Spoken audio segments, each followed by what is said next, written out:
from bodies. You need to have your airband radio on the right frequency, talk to tower, and that's where I'm going to hand over to our very nice people from the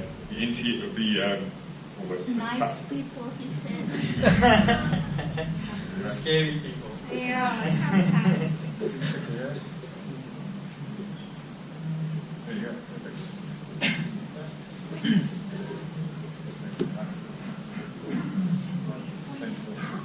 Gentlemen, good evening. My name is Rick Barnard, my wife Juanita. We are both air traffic controllers from George. Sorry, can you hear me now? Yeah. There we go, sorry.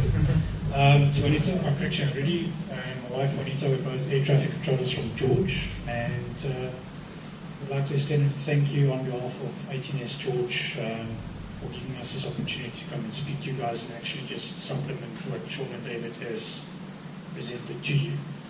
On his previous slide, like I said, discussing airspace layouts, the legality of flying drones in and out of controlled airspace, when, where, and how you can fly them. Okay. But we won't be long, promise. Yeah, we'll try and keep the presentation about 10 minutes, depending on the questions.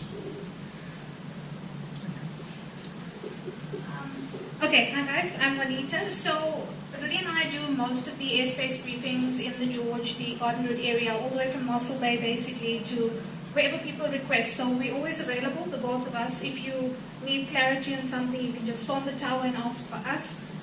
So the last one, we've basically been doing a lot of these presentations and they're all quite the same really. So at George Airport, the air traffic control is broken up into two sectors and we do both. We do tower and approach. So with tower, you can see, so that's the airspace that we use. So everything you see around you, up to 4,500 feet, all the way from Kleinbrak to Wilderness East. That's tower. And our separation is by sight. So if we can't see you, we can't separate you from anyone. And that's why the drone security is so important and the knowledge around it and the teaching, because we can't see drones. We've tried, we've had AXA doing runway inspections with drones, and standing outside on the balcony, we can't see a drone that's like right here. And the CAA has made it very hard for us to work with drones because, as they said with the ROC, a drone pilot comes to us after they've gotten through all of the hard work to get the ROC and things like that. So if they have gone to that extent, then we are definitely going to try and help them, but our hands are tied most of the time as well, because no separation exists for us with the drone. Okay. So the second thing that we do is approach radar. This is our radar screen. So basically, as we're sitting on our position, we're looking straight at the screen. This is what we see. So you can see this Charlie Yankee, the CY, that's still by. So all the way from Stillby, all the way here, Fleece by, all the way Mossel Bay, and all the way to Plettenberg Bay. That's everything that we see on the radar. Okay. So above what I told you about tower, all the way to flight level 145. So as you're sitting in a Kalula or whatever, all the way past 14,000 feet, you'll be speaking to us, or the aircraft. And then our separation here. So this is the important one for drones. Now, with tower, our separation was line of sight, if we can see you. However, with radar, we need 5 nautical miles or 1,000 feet, which is about 10 kilometers. So that's the problem we have with drones, because none of them have a transponder, or most don't, so we can't see them on our radar screen. So there's no way for us to tell if we have this 5 miles or 1,000 feet. So here's wilderness, basically. So this line is showing tower's airspace. So tower has to see everyone in this line. So here is 8 Bells Hotel, and here's Wolverdowns Dam. So everyone along this line, we have to separate. Even Harold's Bay. So you can see it's actually quite a distance from Harold's Bay all the way to the line, which means that even if someone's flying their drone over the ocean, they're still not separated. They're still in controlled airspace. So I had a question earlier before we started about aircraft in wilderness. Helicopters, fixed wings and stuff, flying very low level. That's completely illegal, and we're making them do it actually. So we have a separation called the deemed separation. And what it just means is that we've done a safety case with the CAA. And so if you look at this line here, so this is like when you're on final approach in your aircraft, you're about to land, we still need 5 miles. So this is the runway from the east, that's runway 29. So as you're approaching over Wilderness Sedgefield, you'll land in this direction. And if you're approaching from the west, then you'll land this direction past Great Platte River, Wolverhampton Dam, all of that. So here's Victoria Bay, and as you can see, Victoria Bay is just below the line. Wilderness is on the line as well, which means there is going to be aircraft directly above you.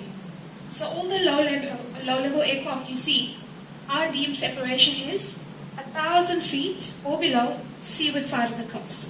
So it doesn't matter if they're on this line. As long as they're seaward side of the coast, 1,000 feet, they are definitely separated from airlines. So if you see them, it's not weird, they're supposed to be there. And that's another reason we have issues with the drones. And there's a lot at Caymans, there's a lot here in Wilderness, because our airspace goes to Wilderness East. I think it's the island on the lake. That's where it stops.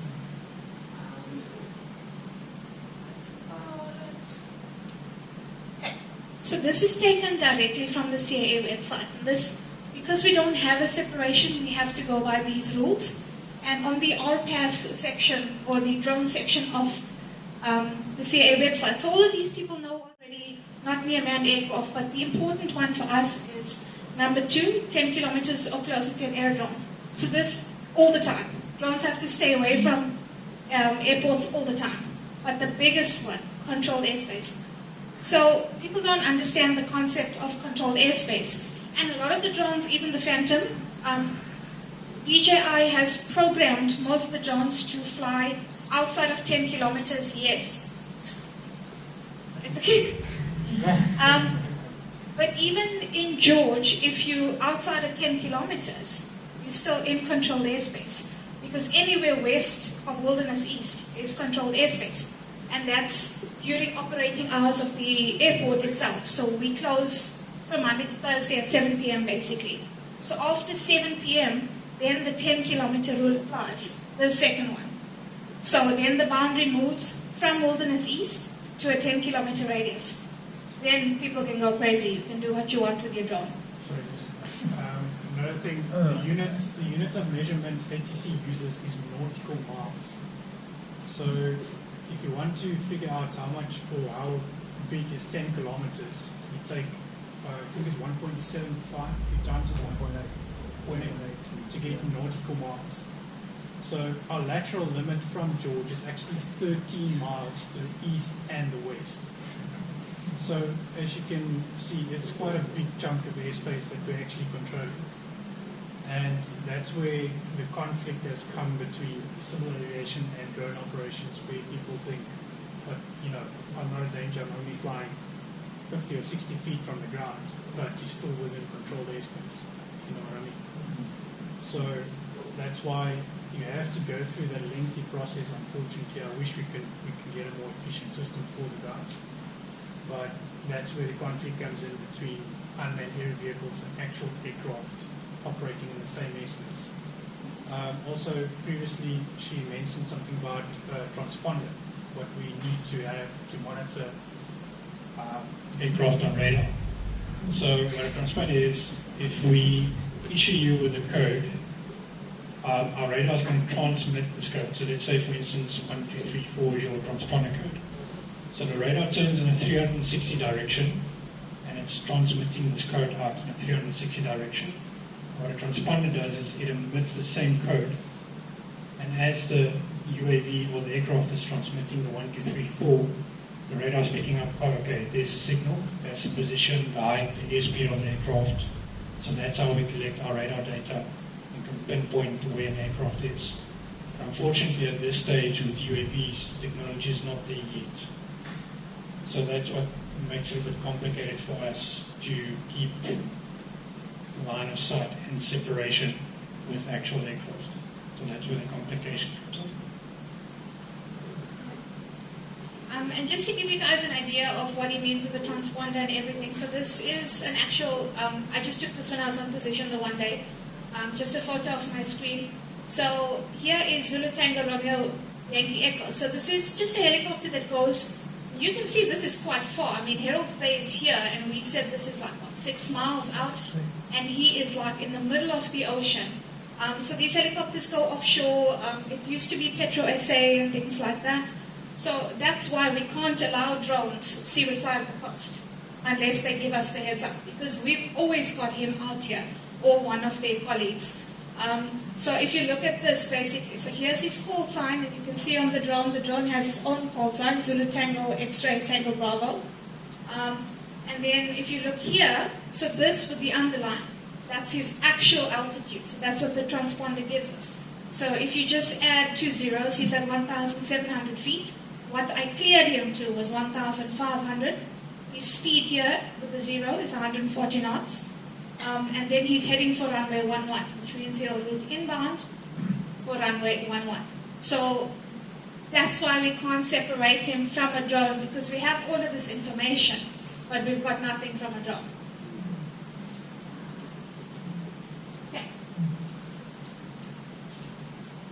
Okay, so in George itself, we've got critical airspaces that even within ROC we can't allow drone flights. Okay, George itself, FAGG is just the designator. All aerodromes around the world have a four-letter designator. That's just ours. So here's George Airport. George Hospital is somewhere around there. The Dennerwood Fire Base is very important. You can see the little grass dirt strip there. That's Dennerwood. And that's a big problem because people fly their drones from Wilderness and they think, oh, I can just hug the mountain quickly. And we cannot infringe on this airspace at all. It's very important. They can call us at any time of the day and night and say, we need to go to a fire in Riversdale or something, and we can't stop them. I've had reports even of people going to George Hospital because Mercewing flies like in the middle of the night, and Mercewing reported a drone behind him, like following him to the hospital.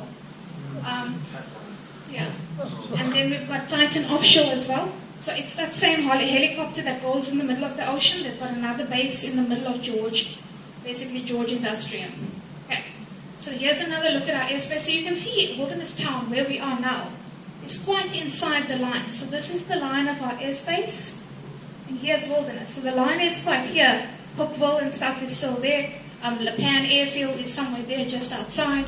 So in the yellow, basically the little yellow pinpoints are points we tell aircraft to report at, where we want to see them.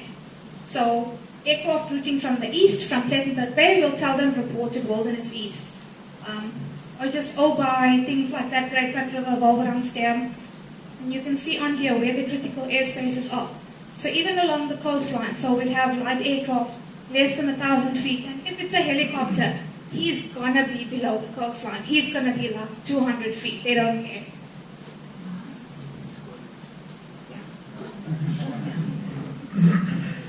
Okay. So after the ROC is done and things like that, that's when it comes to us. So we have no working with relationship with drones with the CAA, because their requirement for people to fly drones is too much, and the ROC is very expensive. So that's why we're trying to help where we can. But once you get to the ROC stage, it's very easy from there.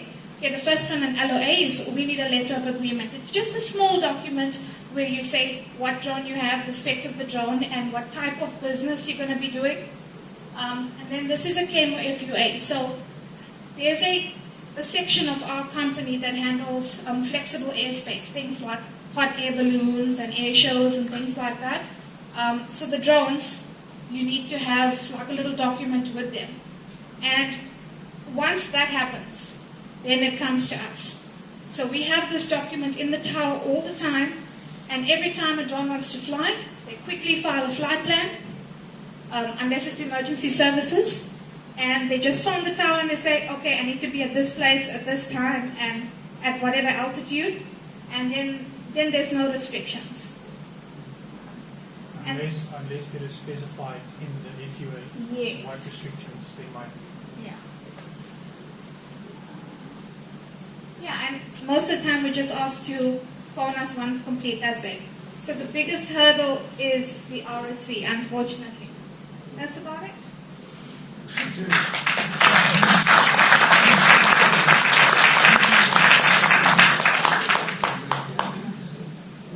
Thanks, guys. Yeah, that's super informative. Yeah, so you can see the process to go through this is a lot. It's very extensive. You're not just flying. Wait.